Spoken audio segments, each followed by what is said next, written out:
Hey y'all, time for some more views from Tumor Town with Bruce.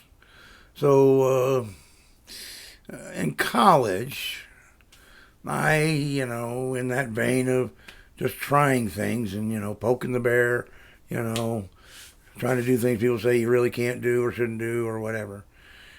I wanted to start a class in film and television because the school didn't have any. All it did was radio, you know. That was as far into broadcast as it got. And so I knew the production people over at the local NBC affiliate. They did TV commercials and stuff over there. So, and the guy was a friend of my dad's. So I got in touch with him, and he agreed. And I got the head of the whatever you wanted to call the department that the radio station was under back then. I got him to agree to it. And so we did a one semester experimental class in television production. So it was a small group. I think we might have had maybe 12, in the class. We would meet once a week. We would meet over at Channel 2, the NBC affiliate. We'd meet on campus. And, we learned the fundamentals of production, how you do it, cameras, recorders, audio, editing, graphics, timing it out for where you put commercials, all that sort of stuff. We kind of went into all of that, and we came up with a plan to make a little, I think it was a public service announcement, if I remember right, and we went and we made it. We actually all went out and, put it together, scripted it, storyboarded it, shot it, edited it, got it all together, did the thing. And it was a great class. And all the students in it loved it and wanted to see it continue and wanted to do more. And the guy from Channel 2 was ready to continue to do it. He was, on board, ready to go. And so I went and I pitched it to the Board of Regents, to become a permanent, addition to the curriculum in that particular department.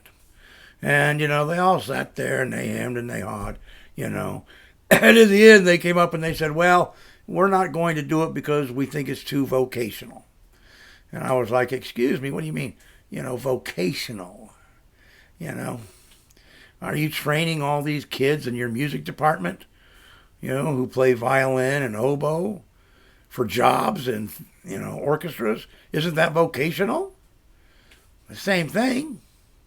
Why is this different? This just isn't as hotsy-totsy, fine artsy. That's the way I took it. I was angered by it.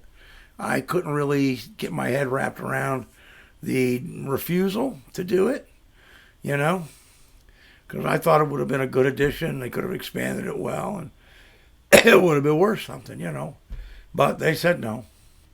And of course, the funny thing is, not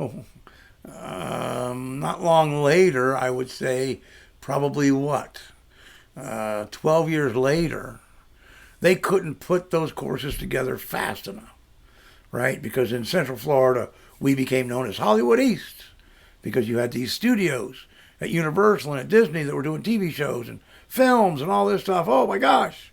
Everybody needed to have these classes in their schools. Funny, right? Was I ahead of my time? I don't know. But, sad that they had the opportunity to go with something that really wouldn't have cost them anything at all. And they chose not to. But that again was me poking the bear. Just pushing the envelope, trying to do things, make things happen, and just be the little dynamo that I was back at that period of time. So, sorry it didn't work out, but they have those classes now. All right. Peace. Hang tin. See you later.